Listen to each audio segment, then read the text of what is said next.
Mark is like the brain of Velamaya, and Sam is like the heart in a way. It sounds like they'll be back. Like it sounds like they're gonna be back. But Comment Collapse is just so ridiculous. It's just like you almost have to put it in its own corner of the room because it's like it's not. There's nothing like really comparable. it's also like not about the music at that point either. It's just like it's still good, dude. Like listen to it. It's the people who like to be the niche.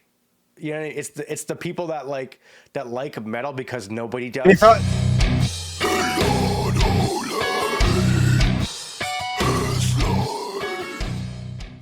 All right, so back we are. Guess we're doing Veil. I mean, that we're kind of starting to find our way into like doing our content based on current relevant things. Yeah, we're kind of like going backwards while going forwards. Like as time occurs, as our bands trigger us to do things for them, we will do them. As these, yes, as with Lamb of God, as our bands do things that we don't like, gives us an idea to look at things that we like. Like, well, anyway, so Velma is going on hiatus. Now, I was saying this earlier with like, if you look at like all the social media pages, like people are They typically do so. like that's what they do, but you know, it's kind of weird that they kind of told us this time, which I guess is a nice thing. Like I was talking to the drummer Sam Applebaum about this hiatus, and yeah, I mean he's basically. I asked him the same thing. I'm like, is this just a courtesy thing? Like, is it something real? Is there a real problem, or is it just finally you guys being nice to us and telling us that it's going to be a few years rather than just letting us all wonder for however long it's going to be? It tends to be with Velamaya, right? Like I think there was 3 years between Matriarch and False Idol, and then it was like 5 years between False Idol and Mother. Like you look back, and Veilmai doesn't have the kind of like just ridiculous content that a lot of similar bands have. Like they do have the couple years in between albums, man. They take their time, you know. Like Yeah. looking back, it's respectable, right? Well, And the like, thing to your too is point, that like in the past, if it was problems that led to those gaps, I don't know. You know, looking back, I would assume it was them just focusing on quality or focusing on touring, you know, in between type of thing. Hmm. You know, like all these bands that like they'll release an album, they go on tour, then all of a sudden they release an album again. It's like, well, how did you, how did you do this? You went on tour. How did you possibly produce new content? Whereas Veil, you'd always see like a 2 or 3 year gap. It's like, which is respectable. You release an album, you go on a year or two tour, you take a year off to fucking record your new album, and that's how they've been doing it. And to your point, it's like whether those hiatuses were, you know, conflict related or just, you know, artistically relevant, who knows? But yeah, to your point, in this case, they told us, hey, we're going on a hiatus. It kind of seems like, you know, something probably blew up internally, like somebody had a fight or something. That's what it seems like. Because why else? Why else would you say? Why else would you come out like this? Well, for one thing, Mark Akubo, the guitarist, he's partially the reason that they took so long before as well. He had he has like creative issues. I feel like generally from just classically speaking, I think that's part of what happened. Well, I think there's more than that with Brandon, but it seems to me that like creatively speaking, the mind of Velamaya is obviously essentially the center of it is Mark. He's the main reason Velamaya is as good as it is. He's the one that we owe, you know, a lot to for the genius. Yeah. But at the same time, like with that genius, right? Like you have that sort of You always have a problem. right. It's the same. It's like the Jason Richardson problem, right? Like it's like you're so good that like no one really fits you that well. You're a bit of a it's extra, right? Like there's something that comes with that level of talent, maybe. Well, it would be like, you know, just to stay topical of what we're doing these days in this channel. It's like it would be like trying to be somebody around Shohei Ohtani and trying to like influence him in any way, shape, or form. It's like no. Shohei Ohtani is what he is because he lives in his little fucking silo, and I don't think anybody bugs him. You know, Yeah. it's like people who are that much of a freak. I guess that was kind of a weird comparison. Yeah, well, at least in terms of like, I wouldn't say Mark's like a. That's right. He's not really the Shuri Otani of guitar. I mean, that'd be a bit of a stretch, but he is obviously like an incredible guitarist in his own right. You know, when you're that good, you have a vision, right? You have a vision. Mark When you're that really good, you have a interesting. vision. If somebody gets in the way of that vision, it bugs you. Yeah. Well, I also feel like Mark has gone through a lot of changes throughout the years, right? And obviously the band has too.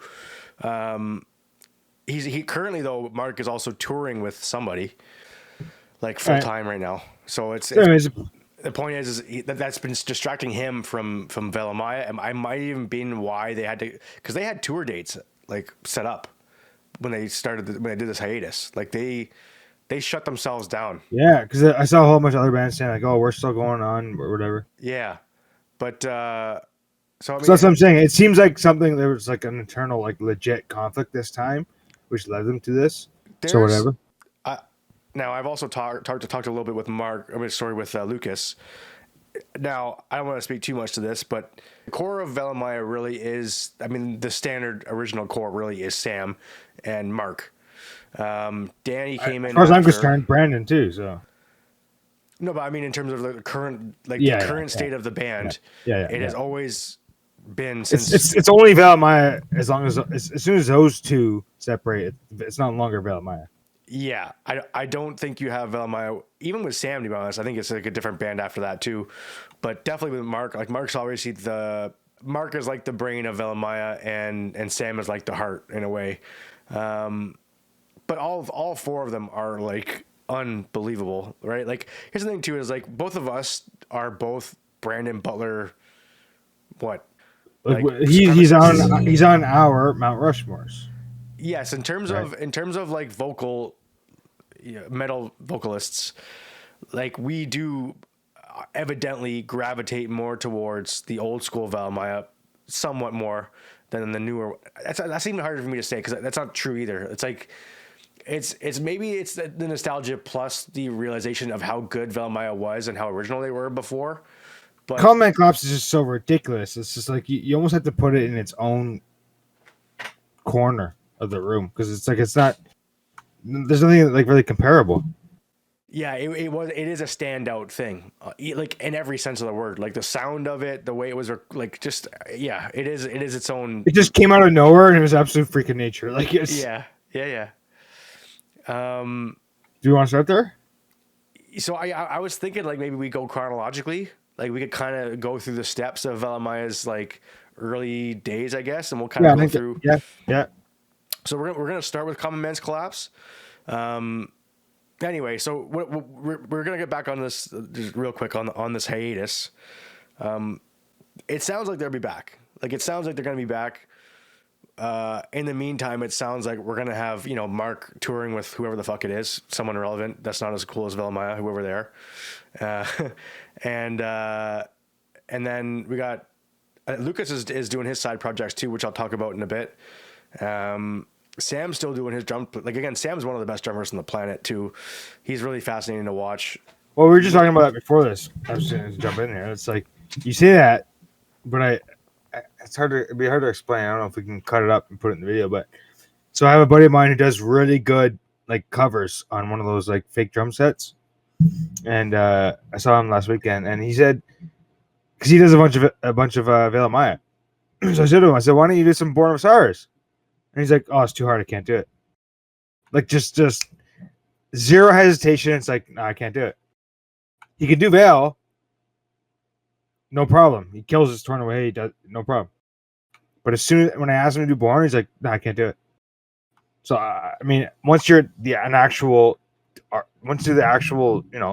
artist doing the drumming, I guess there's a difference. For us, just listening, we can't tell. Difficulty level, we can't tell the difference, but apparently there is. I'm not throwing shade at. I'd have to ask Sam. a lot of questions about that and exactly what songs he's picking to do. But he's actually doing it, man. Like he's actually playing on the drums, man. I mean, again, it's just one. It's just pure anecdotal. It's one source. It's pure anecdotal. It's one person. Who knows? I mean, I will say, Cameron Losh is a savant. Like he is a musical monster. I think Cam's next level. Yes. The scary thing with Cameron is that he's like. He doesn't just do that; he does the whole damn album. He does the whole thing. Yeah, he does everything better than everybody.